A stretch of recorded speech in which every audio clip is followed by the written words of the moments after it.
तो जो लोग हमको वोट दिए ग्रैंड डेमोक्रेटिक सेक्युलर अलायंस को, जिसमें अकबर साहब की पार्टी, हमारी पार्टी, कुशवाहा साहब की पार्टी, बीएसपी थी, ये तो उनकी तौहीन कर रही हैं जिन्होंने हमको वोट दिया। क्या कह रही हैं वो? तो उनको बोखलाहट का शिकार है, अपनी पार्टी में उनकी बहुत गड़बड़ है, इसलिए उनको लग रहा है कि अपनी पार्टी की बोखलाहट और गुस्सा निकालो ओवैसी के ऊपर। मगर ममता बनर्जी समझना चाहिए कि अब तक उनको साबिका पड़ा मीर जाफर और मीर सादिक से, अब तक उनको साबिका नहीं पड़ा किसी एक सही मुसलमान से, उनको साबिका पड़ेगा। जो पार्टियां बीजेपी को नहीं हरा पाती वो कहते हैं असदुद्दीन ओवैसी बी टीम है बीजेपी के, तो आज क्या उनको क्या जवाब देना चाहेंगे? देखिए भाई, ऐसा है ना, हमारे हैदराबाद में एक कहावत है, गरीब की जोरू सबकी भागी। जहां दो दिलों की मुलाकात होगी, जुबां चुप रहेगी मगर बात होगी। राजनीति के दौर में अगर दो नेता एक जगह मिले तो उसका अर्थ तो आप लोग खुद मास्टर हैं,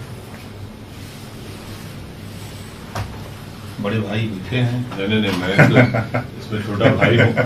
यकीनन मैंने आज हमारी बातचीत हुई है और एमआईएम पार्टी जो है भागीदारी संकल्प मोर्चा के साथ रहेगी और इंशाल्लाह जनवरी में प्रोग्राम बनेगा और मीटिंग्स होंगी, क्योंकि पब्लिक मीटिंग्स का तो कोविड की वजह से रिस्ट्रिक्शन है, मगर जनवरी में और भी आवाम से मुलाकातें होगी, मीटिंग होगी और यकीनन हम इस सफर में सर के साथ हैं और आगे बढ़ेंगे। सर और कौन कौन होगा इस गठबंधन में? अगर शिवपाल यादव भी आपकी तारीफ कर चुके हैं, बहुत आपसे प्रभावित दिख रहे हैं आजकल। नहीं, वो भाई एक बात का तो इकरार करना पड़ेगा कि जनाब शिवपाल साहब उत्तर प्रदेश की राजनीति में एक बहुत बड़ा चेहरा है और उनका बहुत बड़ा तजुर्बा रहा है। देखिए आगे भी क्या होता है, हम उनसे मुलाकात करेंगे तो आपको बता पाएंगे।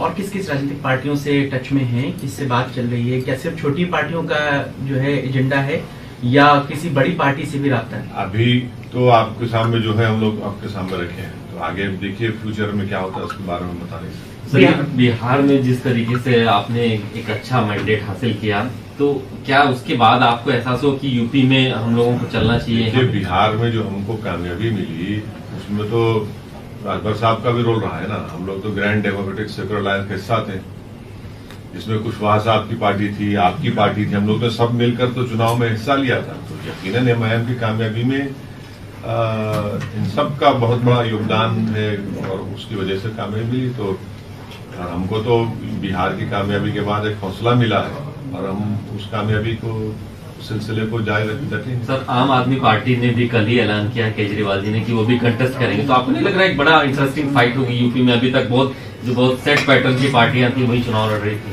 तो देखिए, जमहूरियत में कोई भी इलेक्शन में हिस्सा ले सकता है, तो किसी को रोक नहीं पाएंगे। एक बड़ी चर्चा चली सर बीएसपी से आपके अलायंस की, अभी अफवाह थी कि क्या था सर? ऐसी कोई बात नहीं। सर आप पश्चिम बंगाल लड़ने जा रहे हैं, तो क्या बिहार से? पश्चिम बंगाल का अभी तो हम कमेटी बनाए, उसका फैसला होगा। तो कंटेस्ट तो करने जा रहे हैं ना सर बंगाल में आप? बताएंगे आपको।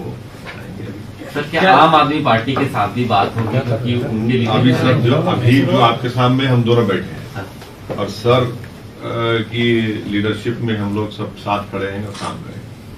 क्या लगता है कि बीजेपी को हराने के लिए यूपी में सारी राजनीतिक पार्टियों का एक होना जरूरी आपको नजर आता है?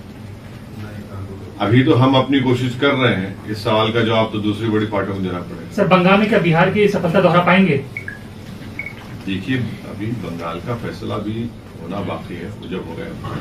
सर, कैसी पिक्चर देख रहे हैं यूपी में 22 के इलेक्शन में जो आपका अलायंस है? क्या आप लोगों ने क्या सोचा है? अभी तो शुरुआत हुई है, आगे बिहार बंगाल। ममता बनर्जी ने कहा कि एमआईएम आप पर आरोप लगाया कि पैसे लेकर अल्पसंख्यक वोट बांटते हैं। कि ममता बनर्जी ने अटल बिहारी वाजपेयी बीजेपी की तारीफ की, वो एनडीए का हिस्सा रही, गुजरात में इतना बड़ा फसाद हुआ। अब ममता बनर्जी अगर ये कह रही है तो ममता बनर्जी को अब तक साबिका पड़ा है मीर जाफर और मीर सादिक से।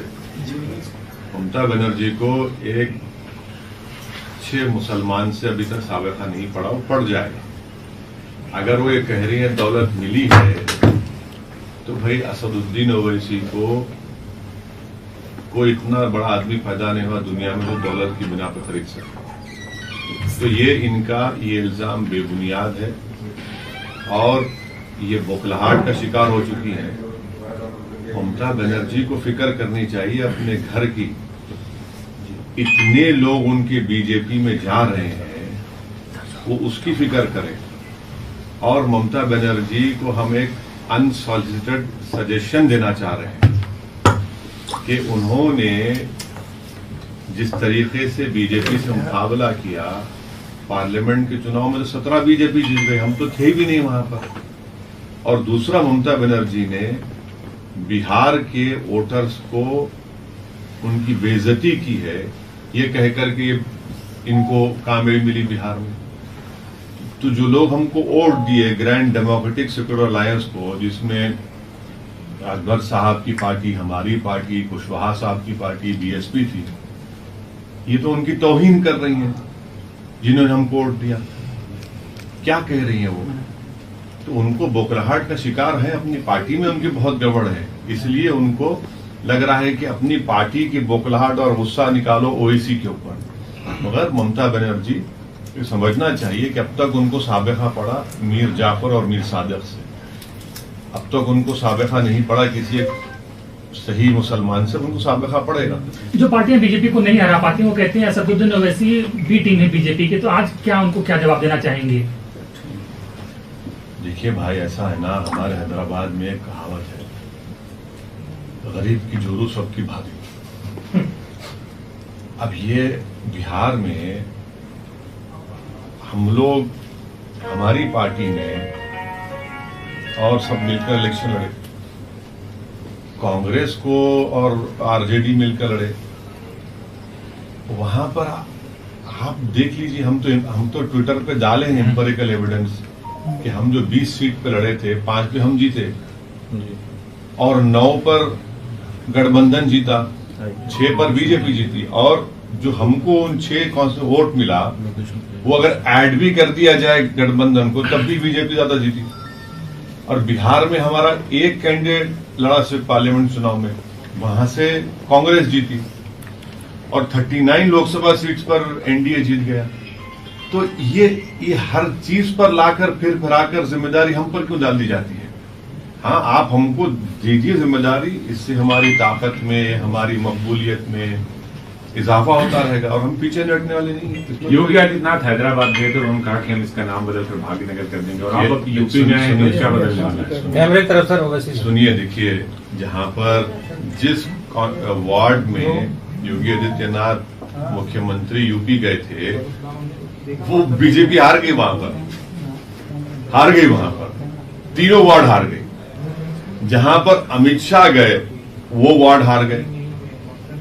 हैदराबाद में हमने जितने सीट पिछले बार हमारे थे पूरे आ गए। तो मैं यहां पर नाम बदलने नहीं आया हूं, मैं दिल जीतने आया हूं और इंशाअल्लाह ताला हम दिल जीतेंगे। यहाँ के सेक्युलर पार्टियां कह रही हैं कि आप यहाँ लड़ेंगे तो फिर वही वोटों में बंटवारा होगा, बीजेपी को उसका बेनिफिट होगा। इसीलिए लोकसभा चुनाव में हम नहीं लड़े, तब भी बीजेपी इतना जीत गई। आप ये तो चलता रहे, ये तो चलता रहेगा ना, इसकी हमको फिक्र नहीं है। ये जो इल्जाम हम पे लग रहा है चलता रहेगा, इसकी फिक्र नहीं है, लगाइए, कोई फर्क नहीं पड़ेगा। और बंगाल में कितनी सीटों पर कंटेस्ट करने जा रहे हैं? अभी आज यूपी की बात करिए, आप यहाँ से बंगाल को शिवपाल जी से आज मिलेंगे? अभी मिलेंगे, जरूर मिलेंगे, आज मिलेंगे। शौकत साहब ने उनसे मुलाकात की थी, हमारे जो अध्यक्ष हैं यूपी के, मिलेंगे जरूर शिवपाल साहब से, क्यों नहीं मिलेंगे? वो यूपी के पॉलिटिक्स का बहुत बड़ा चेहरा है। अखिलेश जी से मिलेंगे? अखिलेश, मायावती, कांग्रेस, अभी तो जिससे आपने जिक्र किया उनसे मुलाकात करेंगे, अभी आगे सफर देखिए आगे बढ़ता है क्या। बीएसपी बिहार में एक अच्छा आपका रोल था उनके साथ में, यहाँ नहीं, सुनिए, देखिए, बीएसपी का जो कुशवाहा साहब के साथ अलायंस में आए, वो कुशवाहा साहब की जाती कोशिश की बिना पर पहले अलायंस हो चुका था। हमारा देवेंद्र यादव साहब की पार्टी से अलायंस हुआ था। उस वक्त कुशवाहा साहब ने बीएसपी को और अकबर साहब को लेकर एक अलायंस बना चुके थे। बाद में उन्होंने हमको दावत दी, हम उसका हिस्सा बने।